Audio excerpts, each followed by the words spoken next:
June 5, 1944. The greatest invasion armada in history is already steaming across the English Channel. 156,000 Allied soldiers, 7,000 ships, 11,000 aircraft. Destination: Normandy. And the one man who could have stopped it is 500 miles away in Germany, celebrating his wife's birthday. His name? Field Marshal Erwin Rommel, nicknamed the Desert Fox, the only German general the Allies genuinely feared. But what almost no one knows is this. Just days earlier, Rommel sent a frantic, top-secret ultimatum to Hitler's headquarters. His message was simple and terrifying. Give me full control of the Panzer reserves and 24 hours to move them to the coast, or the Allies will land unopposed and the war in the West is lost. Hitler said no. This is the story of the 24 hours that could have changed World War II. Title card: Rommel's 24-hour ultimatum. Let's go back to spring 1944. After the disaster at Stalingrad and the Allied landings in Italy, everyone in the German high command knows the big invasion is coming. The only questions are when and where. Hitler believes it will come at Calais, the shortest crossing from England. Rommel, who has been put in charge of fortifying the Atlantic Wall from Denmark to Spain, disagrees. He is convinced the Allies will strike Normandy. Why? Because Normandy has wide beaches perfect for landing craft. It's within fighter cover from England, and it threatens the port of Cherbourg, vital for supplying a million-man army. Rommel spends months turning Normandy into a death trap. Millions of mines, thousands of beach obstacles, flooded fields behind the beaches. He famously says, "The war will be won or lost on the beaches. The first 24 hours will be decisive." But there's one massive problem: the tanks. Germany has 10 Panzer divisions in France and the Low Countries, but only 3 are under Rommel's direct command. The other 7, including the elite Panzer Lehr and 12th SS Hitlerjugend, are held in reserve, and only Hitler himself can release them. This is the infamous Panzer controversy that will haunt German commanders forever. Rommel's boss, Field Marshal Gerd von Rundstedt, thinks the tanks should be kept far inland for a massive counterattack after the Allies land. Rommel violently disagrees. He says, "If we wait until they're ashore, it's too late. Allied aircraft will stop every tank on the road in daylight. We have to defeat them on the beaches, and for that we need the Panzers right behind the coast, ready to strike in the first hours." In May 1944, Rommel flies to Berchtesgaden to beg Hitler in person. He asks for 2 things: full command of all Panzer reserves in France, permission to move at least 3 Panzer divisions immediately to Normandy. Hitler refuses both requests. He's still obsessed with Calais. He keeps the tanks scattered and under his personal control.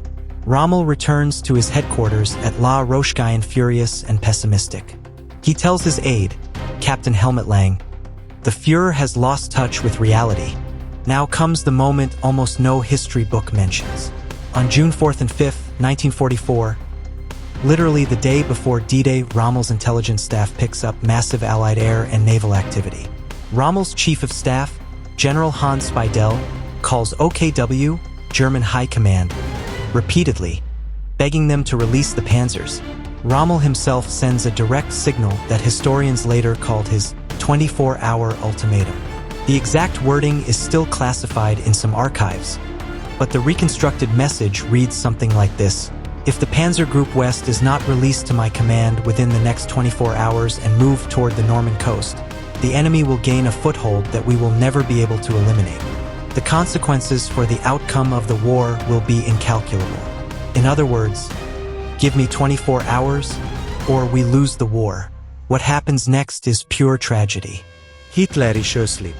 His staff, terrified of waking him, refuse to pass on the urgent requests.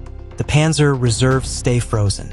Meanwhile, Rommel, convinced from bad weather reports that no invasion can happen for at least a week, drives to Germany on June 5th to celebrate his wife Lucy's birthday and to have one final personal meeting with Hitler to plead for the tanks.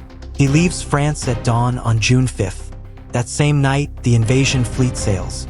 June 6, 1944. 6:30 a.m. The first Allied soldiers hit Omaha, Utah, Gold, Juno, and Sword beaches. The German defenders are completely outnumbered and outgunned on the beaches. The nearest Panzer division, 21st Panzer, is 100 miles away and arrives too late to throw the Allies back into the sea. The Panzer Lehr division, one of the best in the entire Wehrmacht, is stuck near Chartres, 120 miles inland, because no one has authority to move it. By the evening of June 6th, 156,000 Allied troops are ashore. The beachhead is secure. Rommel races back from Germany on June 6th, arrives at his headquarters at 10 p.m., and reportedly says, "If I'd had just one more day." Historians still argue. Could 5 Panzer divisions, moved 24 to 48 hours earlier, have crushed the landings? Many serious experts say yes, especially at Omaha Beach, where American forces came within a hair's breadth of being thrown back. Allied air supremacy would have made it hard, but if the tanks had been right behind the coast on the morning of June 6th, the story of D-Day could have been very different. We will never know. What we do know is that Rommel's warning was 100% correct.